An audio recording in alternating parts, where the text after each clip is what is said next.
Imagine a fat groundhog comfortably grubbing his way through the soil, making and mapping his world simultaneously. Now, within your imagining, take a moment to allow for the idea that that groundhog is experiencing the real Earth, the truest, defining Earth. Down there, a dark and winding planet of loamy scent and sensation, bristling with root tips. Take a moment and bestow upon every groundhog you can conceptualize the dignity of knowing our planet in a worthy way that we do not. Welcome to the CryptoNaturalist.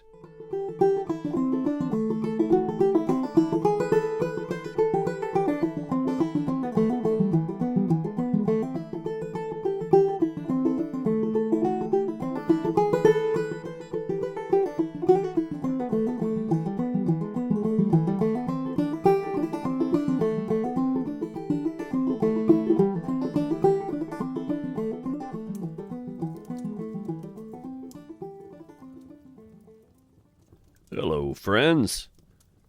There are things in the universe that we must intuit from absence. A pinprick shadow passing in front of a distant star, a tiny lack of light, announces a hitherto unknown planet. The absence of steady growth observed in the ring of a cut tree's cross-section tells of a rough year, perhaps illness or inclement weather. Absence of the expected, a break in a pattern, a missing piece in the puzzle that educates through silence rather than speech. This, too, is the case with the uneasiness, a creature you likely know well, rather or not you have thought to give it a name, a creature we feel, we suspect, a sourceless shadow that both demands and rejects investigation. I'm recording this at nearly 1 a.m. on a January night. I'm in a well-loved armchair. On the table next to me is a steaming mug of tea and my portable recorder. Likely, you can hear my little fireplace crackling. It's a little too warm in here, but I enjoy the fire's company. There's a tall lamp with a pale green shade blazing next to the bookshelf.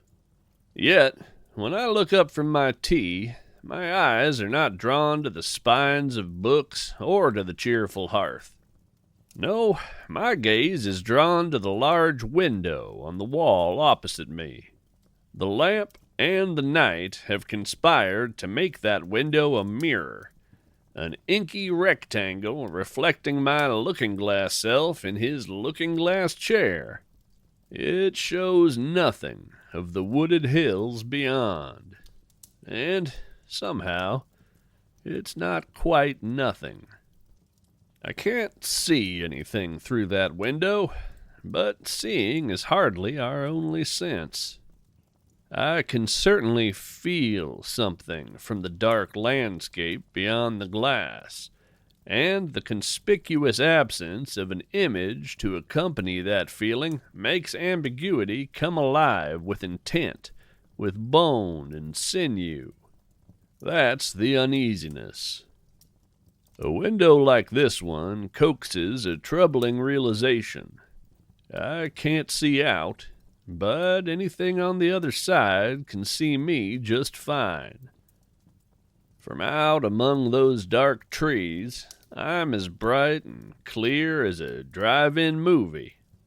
When I lock eyes with my reflection, it's not hard to imagine that I could well be meeting the eyes of something else, something watching, something that stands tall and still on the hillside, framed in a column of yellow light without being illuminated by it. What does your mind's eye show you when I suggest such a thing? Perhaps a slender thing with a jagged smile like a lamp pole sporting broken glass and a shattered bulb. Perhaps that image is too still for you. Maybe your uneasiness paces long, thin figure eights like a thing distrustful of rest, a thing too full of hunger to consider anything beyond pursuit. One thing that has become clear to me is that when a dark window taps you on the shoulder with its troubling opacity, whatever creature strolls into your awareness is all about your brain trying to assign shape to a creature defined by watchful shapelessness. We sense the gaze of an absence, and something in us needs to give it form. You might say the uneasiness relies on us for form, just as some parasites rely on a host animal for sustenance. It's our brain's way of attempting an act of involuntary translation to create a more cohesive reality, much as the minds of those of us with two eyes work to present us with one picture of our surroundings instead of two. What CryptoNaturalists understand is that there is very much something out there, and we all know it in a way that isn't quite related to our 5 primary senses. Speaking of things a bit beyond mundane perception, how about a little poetry? It's time for today's Hidden Lore segment. Today's Hidden Lore is a poem by Tim Murphy. Wildness Unafraid. What if trees could talk? No, of course they do. What if we could hear them speak, just beneath our feet? What if birds of all feathers, who lift the sky with song, frame it with flight, told us what names to call them? What if we simply bathed in wonder at the coyote's wild music of the night, not needing to demonize to feel alive? What if we listened deeply, heeding the ancient wisdom of many worlds unknown, contained in this one we don't own? What if we let other beings live alongside us, outside the long, lonely shadows cast by our fear of our own wildness? Our imaginations are gardens full of what-ifs, are they not? Some of those questions are volunteers, growing all on their own. Some such questions require our intentional cultivation. With luck and effort, I like to hope we can harvest some of the questions posed in this poem and carry them with us into a kinder future. Tim Murphy is a disabled bisexual poet who lives in Portland, Oregon. His writings explore disability and our complex, tenuous relationship to the more-than-human world. Tim's poetry appears in Word Gathering, Remington Review, Writers Resist, The Long COVID Reader, and more. Wilderness Unafraid originally appeared in Writers Resist. You can find him on Instagram and Twitter at Broken Wing Poet. There is a way to see the uneasiness. Well, there is a way to see your version anyway, although you'll have to be a little flexible with that verb to see. Some seeing requires imagination. And before you scoff or dismiss that notion as somehow antithetical to real scientific inquiry, let me point out that many important kinds of seeing require imagination. Empathy, for example, the imaginative leap that leads you to the truth that people beyond yourself, perhaps people who are quite different, matter and are worthy. Imagination may reveal many real things. Not all important facets of reality will stand still to be measured and weighed. Also, when I say you can see your uneasiness, that is not meant to diminish the project. I believe that there is no objective version of the creature. The uneasiness dwells in that same fluid corner of reality where we house our meaning. It's a subjective organism. It exists in collaboration between reality and interpretation. That's the habitat which sustains and shapes it. Indeed, many things in our lives don't exist until we choose to perceive them. Meaning, worth, purpose, semi-corporeal creatures looming outside of dark windows like herons studying bluegill in a still pond. Yep, these things partly exist because of us. So, since we're already talking about imagination as a place, go ahead and think about joining me here in this room. It doesn't matter if the timelines don't sync up perfectly, because this was recorded in your past. Imagination doesn't much care for such distinctions. Come on in and sit next to me. Here, I'll give you a hand. The room smells like wood smoke, mint, and old books. I can feel the hum of an RV engine through the floor, despite the general impression that this room belongs to a small country home.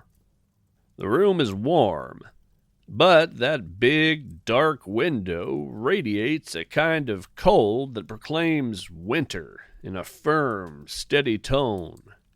You can feel the cold from that window meeting the warmth of the fire, the push-pull of two elemental forces wrestling in this tiny domestic space. It's dry and staticky in here, but the books and the tea create an atmosphere all their own.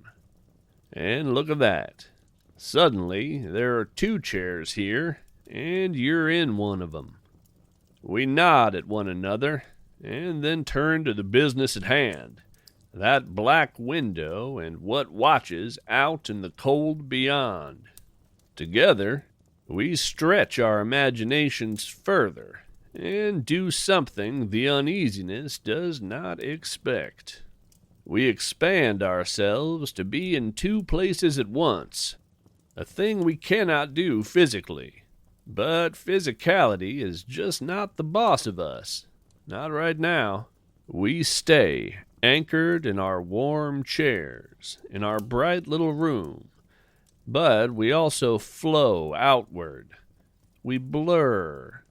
We run across the page like spreading watercolors, moving toward that window and through it, out to the night beyond, to the dark hill and the bare trees that seem like an inverse root system sunk into a starry sky.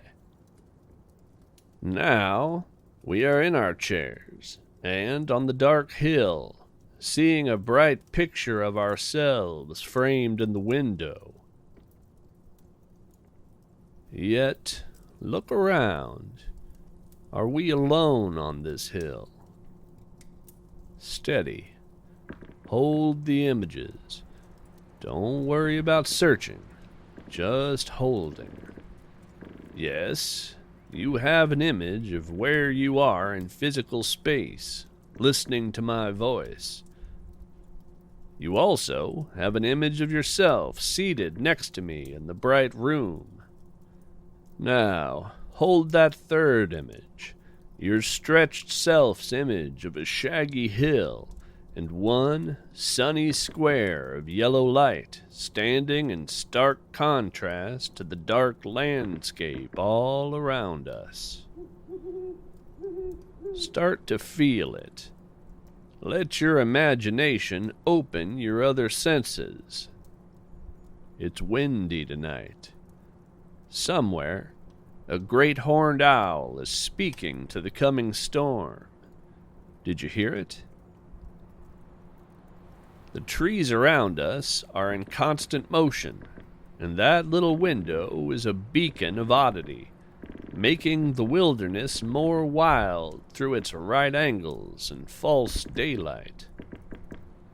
The cold is biting, but We can control how much of it we let through, because we are not here as bodies. We are here as ideas. Try to just be here on this hill for a moment. Dial up the volume on the hill. Dial down the volume on the room, the lamp, the chair, the listener somewhere down the timeline. Wherever and whenever else you are standing with me on a dark hill, looking at two people in a brightly lit room, while all around us the world sways and breathes, and the dark is its own liquid nation that flows like a flood without borders or rulers. Now, look to your left. What else is on this hillside? What else studies the window and the people within? What stands there? Not a tree, not a shadow, not another person. Something else. Something that needs us to be in there so that it may be out here.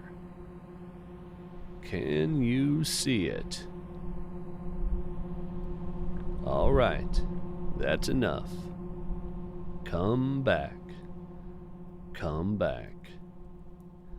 Back to the room, back to the mint tea and the smell of books, back to dry air and the hum of an engine beneath your feet. Back further still, back to your body, back to hearing my words as just words, no longer a cobblestone path of sounds leading elsewhere. And now, already you may be thinking to yourself that what you saw was wholly in your mind. It wasn't. But if that's the meaning you need to make in order to gain a little comforting distance, well, your imagination can be a protective power as well as a far-seeing one. Nothing at all wrong with that. As for me, my version of the uneasiness moves as if I try to look at it directly. It's always at the edge, tall, leggy. I think it's dressed in something like an imitation of a uniform, rows of brass buttons, or yellow eyes, that broken lamppost glass smile above. It doesn't move, it just waits. Unhurried, operating on its own schedule. The uneasiness haunts. That's what it does. How it haunts is mostly up to us. In that sense, we are both the creature on the hill and the worried eyes reflected in the blank glass.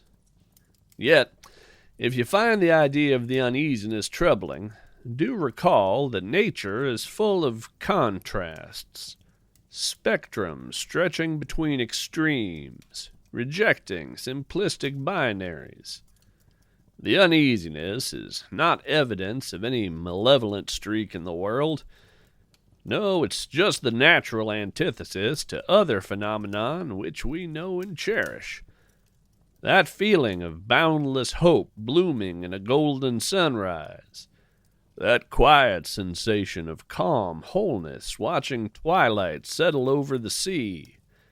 Nature is balance, and the uneasiness is part of that balance. All things resolve into balance in the fullness of time.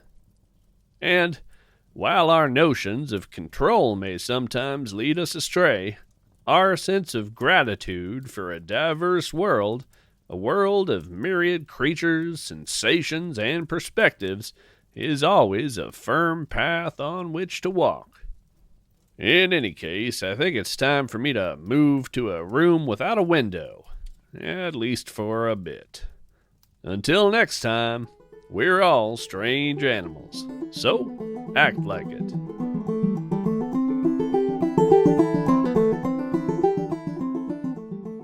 To find bonus content and a variety of strange rewards, support our show by visiting patreon.com/CryptoNaturalist. You can also help by rating, reviewing, and telling a friend. The CryptoNaturalist is written and read by Jarod K. Anderson. For books and poetry collections by Jarod K. Anderson and Leslie J. Anderson, visit CryptoNaturalist.com/books. You'll find information about submitting your poetry or prose for our Hidden Lore segments in the About section of our website at CryptoNaturalist.com. This show is produced and edited by Tracy Barnett.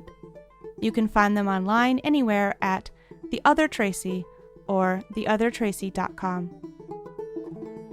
Thanks to Adam Hurt for the use of his song Garfield's Blackberry Blossom from his album Insight. For more information on Adam's music, performances, and teaching, visit adamhurt.com. Reminder, transcripts of this and every episode are available at CryptoNaturalist.com. Stay curious, stay wild, stay weird.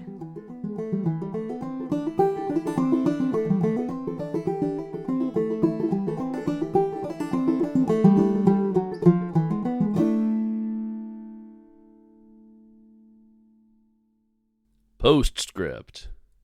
If the idea of the uneasiness troubles you this evening, perhaps I can help you shake that feeling. Ask yourself, really, how formidable is a creature that may be defeated by curtains?